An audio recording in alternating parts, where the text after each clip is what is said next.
Today, I'm going to talk about another idea I think about every time my owner goes on holiday. Teleportation. Like teleporting directly to the beach? Wait, what? That's incredibly boring.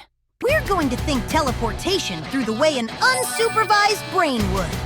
And by the way, I hate beaches. Just lying around with barely any brain activity, sunlight, sand, sticky sunscreen, semi-naked skin shells. Sand sticking to sunscreen on semi-naked skin shells.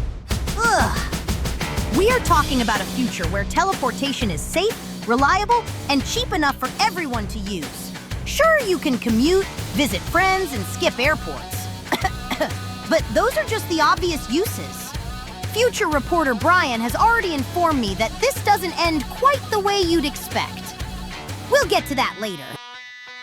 He also brought me the Brace Yourself 3000 teleporter. It basically looks like a wristband with a few buttons. He gave me a quick explanation. I don't remember. We'll figure it out. So of course people would use teleportation to make travel shorter, but if you can get anywhere in the blink of an eye, there is much less reason to live in a city close to doctors, offices, or shopping centers. Instead, people would probably live wherever they want to live. A remote cabin in the mountains, by the sea, or in the middle of nowhere. And just like that, city apartments would become almost worthless. Ha! Take that, capitalism! And this would affect holidays too. You wouldn't really travel anymore. You would just beam yourself there. You could simply teleport to Tokyo for dinner, eat a bowl of ramen, and be back home before it gets cold. This would make foreign restaurants almost completely useless. You would never have to use that shady public toilet again, where the floor is somehow wet even though nobody has used the sink in days. Just teleport to your toilet at home. If you're hanging out at a friend's house on the couch and suddenly need to use the bathroom, you wouldn't even have to change your posture. Just teleport to your toilet at home and come right back. I'd love that. But let's be honest, humanity wouldn't stop at solving major problems. We would mainly use teleportation for the laziest things imaginable. Forgot to turn off a light after laying down? Teleport.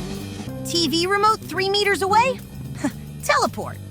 Humanity is so lazy, we invented teleportation just to avoid moving, and then decide teleporting the whole body is still too much effort. Why beam all 80 kilograms across the room when one hand can handle the light switch? Just beam only the hand. Wait, we just discovered toilet teleportation and body part teleportation. This is either a brilliant idea or a terrible mistake. Let's find out.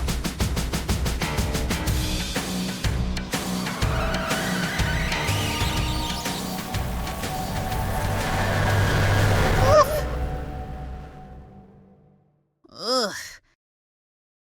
And that leads us to one final conclusion. Why teleport any part of yourself at all when objects can do the traveling? Why teleport yourself to the pizza when you could just teleport the pizza to you? We've spent the last few minutes discovering new ways to avoid moving. Humanity is definitely getting fat. Oh, what would people even complain about anymore? No more delayed trains, no more traffic jams, no more tiny airplane seats. Humanity would lose at least 60% of its small talk. And obviously, you'd need some kind of teleportation firewall. Otherwise, anyone could just beam into your house. One day, a scammer would probably teleport straight into your living room and tell you that a wealthy prince urgently wants to marry you. Throughout this video, we kept taking teleportation to its logical and increasingly lazy conclusion. From teleporting ourselves to food to handling the other end of eating, then teleporting only body parts, and finally, everything else. The world becomes smaller. Everything is instantly available and quickly becomes ordinary. Maybe teleportation doesn't just kill distance. It might also kill the feeling of looking forward to things.